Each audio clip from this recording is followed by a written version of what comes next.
This video does not confirm or diagnose any medical condition. Any health-related mentions are purely alleged and discussed in a general commentary context. Everyone take a breath, because what follows is not fan gossip.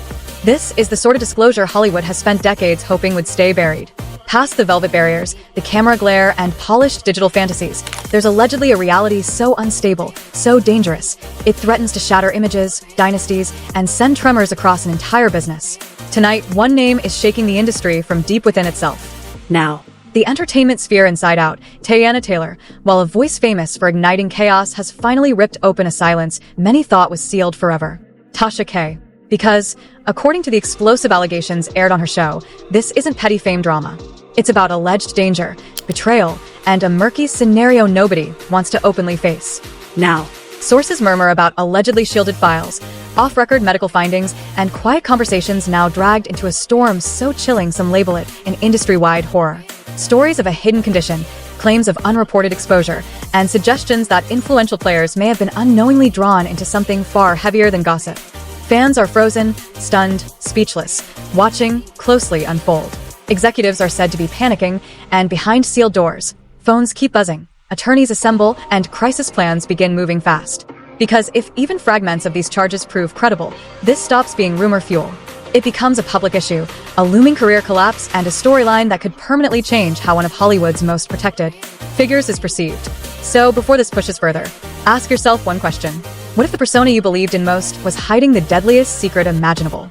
Because when the next assertions from Tasha K are exposed, there may be no reversing the damage that follows, unfolds, detonates afterward at all. Or was it a relationship? Here's the thing. I know TT got upset with me when I said that she was too clingy. It was given too much too soon. What Tasha K revealed afterward was something the business was never ready to face. Because by her telling, under the flawless shine, the curated images, and the tightly controlled spotlight, lived a reality deliberately locked away for years. Not rumor, not online chatter, but what she framed as recorded timelines, sealed files, and confidential warnings never intended to leave private spaces. She opened her broadcast with a seriousness that instantly triggered concern. Not mocking, not dramatic, but steady, deliberate, almost restrained. And that change alone sent a chill through listeners. Because when Tasha K speaks in that tone, it usually means she's holding something volatile. She reminded audiences that fame isn't powered only by talent and visibility, but by silence, documentation, shared protection, and secrets buried deep enough to erase lives if uncovered. Then she said the name Teyana Taylor, and in that moment, everything froze. According to Tasha, the story she was preparing to unravel wasn't new knowledge behind curtains. It had moved quietly for years, whispered in back rooms, hinted at in coded language, and intentionally kept away from public reach. But now, she said, that silence was over. She alleged that Teyana had hidden a significant medical issue for a long stretch of time, not temporary, not minor, but something that could allegedly affect partners, working relationships, and anyone pulled too close into her circle. Tasha stressed this was an assumption. She claimed she examined documents, received confidential messages, overheard exchanges never meant for air. And what those sources supposedly revealed wasn't just shocking, it was profoundly disturbing. According to her account, multiple people who should have known allegedly didn't. And the consequences, she cautioned, may have already surfaced in ways the public hasn't yet pieced together. She chose her words carefully, allegedly grounded in records, according to private informants. But the implication was unmistakable. This wasn't about one individual anymore. It was about potential danger, possible exposure, and a chain reaction that may have silently passed through Hollywood's most powerful inner circles. Then she turned toward intimate connections. Tasha claimed that during Teyana's most vulnerable phase, following her divorce, decisions were made that would later raise troubling questions. She portrayed Teyana as emotionally unsteady then, coming off a painful, highly public breakup, rushing to move forward, and possibly hiding something no one close to her suspected. That's when she focused on one particular name, Aaron Pierre. And what followed completely shifted the course of the narrative. Nasty. Nasty. I mean, hell, baby daddy ex-husband just got the police called on him by one of Ra Ali's alleged girls that she sent down there to have a threesome with him. And then the girlfriend that he was supposed to have threesome with didn't want to participate, and she only wanted it to be a twosome. And so allegedly he wanted to force her to do it anyway. So she had to call the police to tell the police she didn't want to participate. The instant those remarks dropped, the room seemed to freeze because the storyline had now moved past health alone. This had become about instability, consequences, and behavior unraveling beyond restraint. Tasha painted a portrait of someone emotionally fracturing, making reckless decisions, and dragging others into situations they never expected to face. She alleged that during this period, boundaries vanished, judgment weakened, and scenarios unfolded where people were exposed to far more than they ever knowingly agreed to. Then came the allegation that made listeners stop breathing. Tasha hinted that Amon Shumpert, Teyana's ex-husband, may have been one of the first affected, not just emotionally, but physically. She never said it directly, but the delivery spoke volumes. The silence, the emphasis, the repeated use of allegedly. It left almost no space for alternate meaning. She suggested the marriage may not have collapsed solely because of betrayal, but because of fear. Fear of what may have already happened, and fear of what could eventually come to light. According to her, once that union ended, the pattern didn't stop. It intensified. She alleged links with other high-profile figures followed. Names the industry fiercely shields: artists, performers, power brokers, and among those referenced, Kanye West and, again, Aaron Pierre. Tasha insisted these weren't coincidences. They were connections formed during a period when she claimed a serious health threat may have already existed, and that's where she warned the situation becomes explosive, because now, this was no longer just about shattered trust, it crossed into collective safety. She told listeners that if the materials she examined were authentic, then this was no longer a personal issue. It was structural. She explained that behind the scenes, Hollywood operates systems meant to quietly suppress situations like this. NDAs, sealed settlements, medical silence agreements, reputation control tactics, and she suggested those systems might already be activated. Phones vibrating endlessly, attorneys moving faster, handlers rushing to limit fallout. Because once a health-related truth escapes confinement, there's no controlling where the damage spreads. Tasha said the most disturbing factor wasn't the condition itself. It was the alleged silence. The claim that people who deserved transparency never received it. That trust may have been violated in the most irreversible way possible. Then she returned to Aaron Pierre. She described him as emotionally inexperienced, newly rising in fame, unaware of Hollywood's hidden mechanics, and possibly completely blind to what he was stepping into. She claimed his actions afterward reflected red flags, attachment issues, emotional fog, confusion, almost like someone trying to comprehend something they were never equipped to handle. And that's when she delivered yet another crushing realization. All I'm saying is that I felt like it was forced. I felt like she was way too clingy, too soon. You just got out of a nasty, very public divorce. And I feel like he was just rebounding. Those sentences hit with force because the storyline suddenly veered from romance into recovery mode. From desire to emotional triage, from affection to avoidance. Tasha implied this connection was never designed to survive. It wasn't rooted in balance. It wasn't grounded in transparency.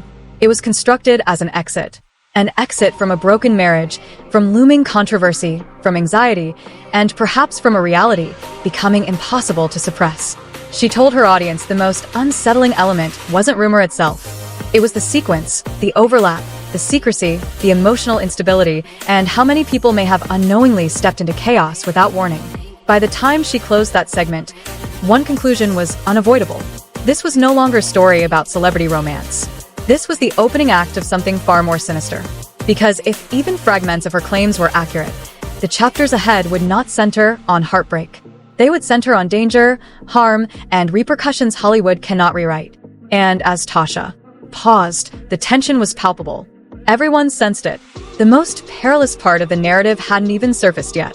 What Tasha K revealed next was the exact moment the discussion stopped being celebrity intrigue and quietly became something much more alarming. Because according to her, the true threat was never emotional. It was biological. She leaned in, softened her tone, and delivered a line that instantly locked the air.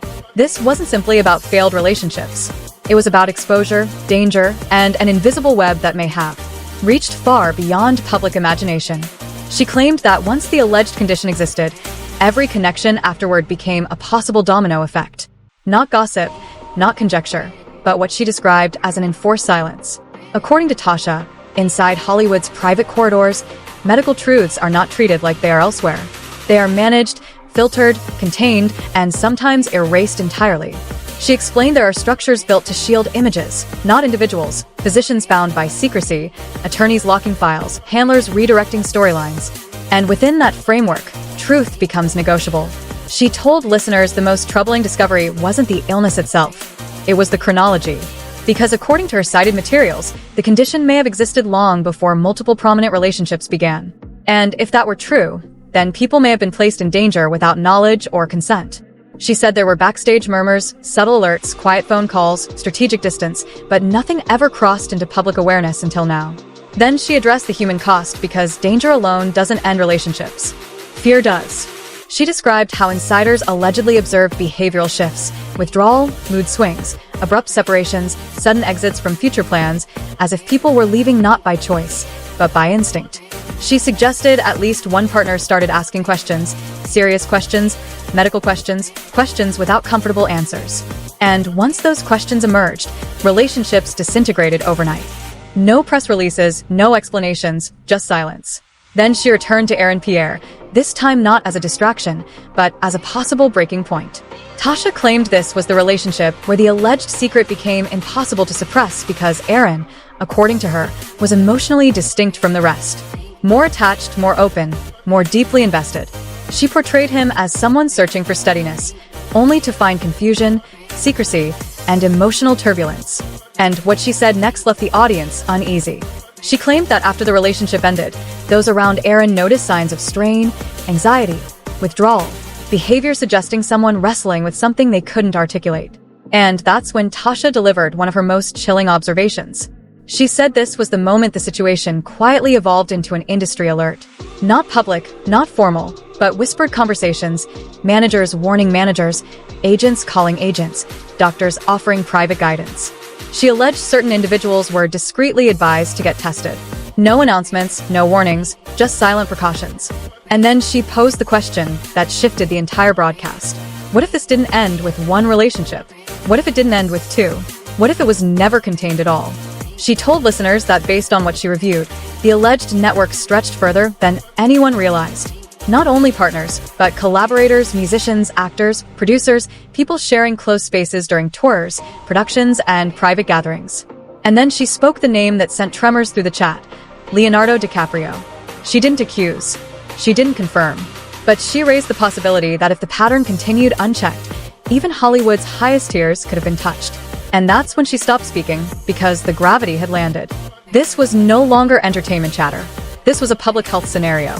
She told her audience that in moments like this, silence becomes the most dangerous force of all, because the longer awareness is delayed, the wider the impact spreads. And then she returned to behavior. She said one of the clearest indicators was emotional imbalance, dependency, reassurance seeking, almost like someone searching for comfort not only from loss, but from fear. And that's when she explained how the relationship dynamics themselves exposed fractures in the story. He sounds a little bit more needy than what she's used to. That's why she slides another hoe into the bedroom, because she ain't got time to be there. You know she be traveling.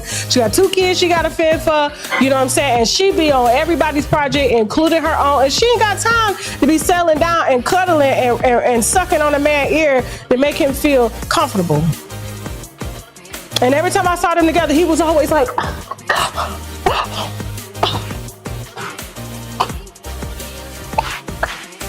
And I'm like, why is he acting like Becky in the relationship? That's what he learned from them damn Beckys. For real. So, sucking on his ear. Y'all ain't never heard that before? People that got sucking fixations, it's like a soothing mechanism. Because he can't suck his thumb in public, so she would suck on it. Come on now. Jasmine, you've seen that before, right? I just felt like he just needed a breast to suck on. Those statements rewired the entire story because the focus shifted yet again, this time from threat to flight, from exposure to avoidance. Tasha argued this connection had nothing to do with love. It was about self-preservation, constant motion, staying occupied, refusing silence. Because in silence, doubts multiply. She claimed Teyana's calendar turned brutal. Endless shoots, constant flights, non-stop visibility, as if motion itself became armor, a way to outrun repercussions, she said. Sources described her as emotionally closed off then, withdrawn, vigilant, and terrified of real closeness. And when anyone crossed that line, they were cut off just as quickly. She told listeners that heartbreak wasn't why relationships collapsed. It was knowledge, something uncovered, something suspected, something too heavy to dismiss. And that, she claimed, explains the sudden endings. No gradual drift, no resolution, only abrupt disappearance. She then moved into what she labeled the containment stage, the point when Hollywood allegedly realized the situation could detonate. She claimed image handlers intervened. Stories were steered, narratives reshaped, timelines distorted. Instead of medical questions, the public got cheating angles, personality clashes, career excuses, anything but reality. And it succeeded. For years, fans debated drama, betrayal, egos. Yet no one asked the most dangerous question of all. Was someone being shielded? She told her audience the psychological damage was severe. Insomnia, anxiety attacks, isolation, people retreating from circles, avoiding closeness, living with dread over what a single test might reveal. And according to her, one individual in particular unraveled. She didn't name them, but she described someone who allegedly lived in denial for months before finally seeking clarity, clinical clarity, private clarity, answers that never surfaced publicly. And when those answers arrived, careers shifted, agreements changed, connections evaporated. She said from that point forward, this stopped being about one woman. It became crisis management. Because if even one allegation reached mainstream outlets, the consequences would be catastrophic. Labels, studios, sponsors, all vulnerable. She told listeners this explains the immediate behind-the-scenes response. Emergency sit-downs, urgent calls, strict silence orders, and that silence is what kept the story buried. Until now. By the time Tasha closed that section, the energy had completely transformed. What started as sensational gossip had turned into something far more ominous, something systemic, something powerful interests wanted erased. And as she inhaled before continuing, one truth was unavoidable. If this chapter held weight, the next phase wouldn't be about romance. It would be about panic, reputations imploding, and an industry racing to shield itself from a truth it could no longer suppress. By the time Tasha K reached this stage of her podcast, the damage was already underway. Not in headlines, not publicly, but quietly inside Hollywood's most influential spaces. Because according to her, when these allegations began circulating privately, the industry didn't respond with denial. It responded with fear. Late-night calls multiplied. Off-calendar meetings were arranged. Law firms assembled response teams before a single story existed. She told listeners insiders described the mood as panic dressed up as order. Not because the claims were false, but because they were too dangerous to surface.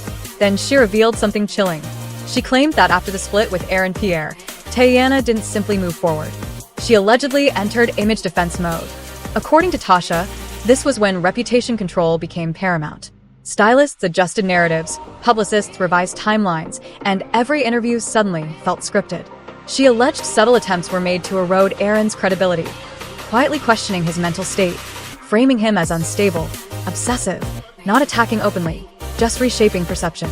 And she warned listeners, once credibility erodes, truth becomes easy to erase. She claimed insiders noticed an immediate change in how Aaron was treated. Invitations dried up, projects slowed, connections cooled, as if a quiet message had circulated, one that made people retreat. And according to her, that message wasn't accidental. It came from power. She said this was where the story turned calculated because once fear enters, control follows. She described Hollywood as a system sustained by silence, and when silence is threatened, the system reacts. She told listeners this marked the true beginning of containment. Narratives shifted. Instead of health questions, audiences received breakup drama. Instead of exposure concerns, fans were fed infidelity talk, ego clashes, creative disputes, anything except the real risk.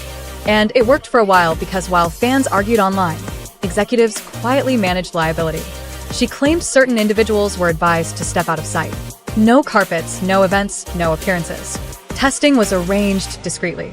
Medical confidentiality contracts were signed, and conversations once casual suddenly carried legal weight. One source described it as a quarantine without barriers, no announcements, no alarms, just distance, distance from people, distance from situations, distance from questions no one wanted answered. Then she addressed social media because, according to her, once pieces of this story leaked online, Hollywood lost control. DMs, blind items, vague posts, fans spotting patterns, unexplained breakups, canceled events, sudden disappearances, and with every unexplained move, suspicion intensified. She told listeners that at one point, a major label quietly delayed a release. Another studio adjusted a deal without explanation. An A-list star allegedly demanded new health clauses. No reasons were given, but insiders understood. Something had rattled the industry. Then Tasha returned to the most controversial assertion of all, that after the breakup, Teyana allegedly used influence to steer the narrative. Not through statements, not interviews, but access. She claimed certain reporters abruptly stopped pressing. Certain blogs went silent. Certain stories ready to run never cleared legal review. She didn't accuse outright, but the implication was unmistakable. Power was being applied. Then she paused, lowered her voice, and delivered a line that unsettled her audience. That the emotional fallout may have been far worse than anyone realized. She described sleepless nights, panic episodes, people isolating out of fear of tests, results, consequences. She said insiders witnessed at least one person vanish from public view for months. No sightings, no commentary, no explanation, as if they were waiting. And finally, she circled back to the relationship dynamics because she said the clearest evidence wasn't medical, it was emotional. She explained how Aaron's behavior, in retrospect, aligned. The dependence, the reassurance seeking, the search for comfort, like someone sensing danger without understanding it.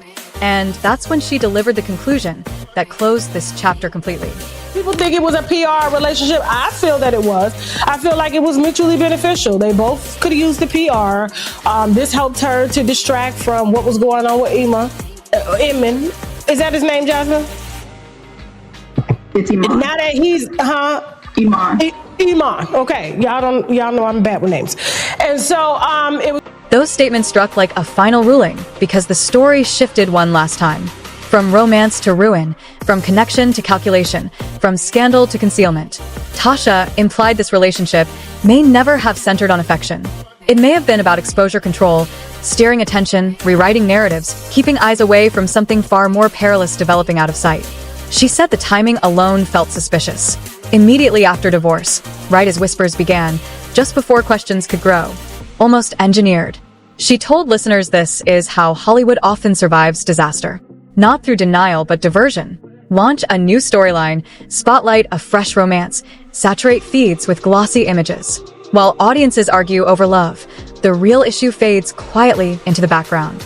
She claimed this maneuver bought time, months, possibly years, enough to adjust contracts, lock records, allow people to slip away unnoticed. But what no one planned for was Tasha K. Because according to her, the reason she finally spoke was simple. She said people had been harmed, not emotionally but physically, and remaining silent was no longer defensible. She told her audience what unsettled her most wasn't celebrity conduct.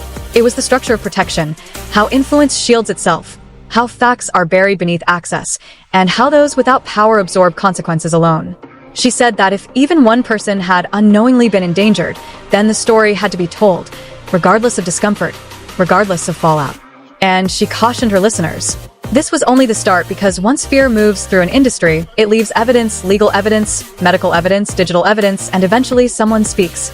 She closed this segment of the podcast with a line that sent a chill through the chat, that there were still names she hadn't said, still files she hadn't shown, and still connections she hadn't exposed. Not yet. Because according to her, the complete outline wouldn't just reveal relationships, it would reveal systems. Systems that elevate fame over safety, quiet over truth, and power over people. And as she prepared to continue, one reality became impossible to dismiss. Hollywood was no longer facing a scandal. It was facing a collapse of trust. Because if these claims were even partially accurate, then this wasn't about one star. It was about an industry that may have knowingly allowed danger to persist as long as no one spoke. And the most frightening part, someone finally did. From this moment on, nothing about this story could be managed again. And this is the moment Hollywood hopes you never linger on. Because if even a fragment of these allegations carries weight, this ceases to be celebrity chatter and becomes a narrative of betrayal at the highest levels, of confidence shattered behind sealed doors, and of an industry that repeatedly chose silence over protection. Pause briefly. How many people believe the bonds in their lives were authentic? How many public images were carefully crafted to mask private realities? And how many individuals may have been placed in harm's way while cameras flashed and contracts kept getting signed? This is the cost of fame outweighing integrity, of power eclipsing accountability, of legacies being guarded while consequences quietly disappear. Because the most devastating part of the story is in the headlines. It's the people who may never know the exact moment trust collapsed, the partners who believed without hesitation, the insiders who chose quiet instead of courage, the executives who looked away when it mattered most, and the figure at the center navigating fear, pressure, secrecy, and survival inside an industry that offers no mercy once perfection fractures. Tonight's story isn't gossip. It's a signal, a warning about how quickly affection turns into damage control, about how easily truth bends when influence enters the space, and about how deadly silence becomes when honesty costs too much. So before you scroll past this, ask yourself what else is hidden behind flawless smiles and polished facades. Who else has been protected while others carry the fallout? And how many stories like this remain buried, waiting for the right spark to ignite? Because one thing is certain, this narrative doesn't end here. More names will surface. More documents will appear. More voices will decide they've stayed quiet long enough. And when that barrier finally breaks, the version of reality we were sold may collapse entirely. So stay alert, stay skeptical, and remember, in this world, the most dangerous secrets aren't the ones that end careers. They're the ones that quietly destroy lives.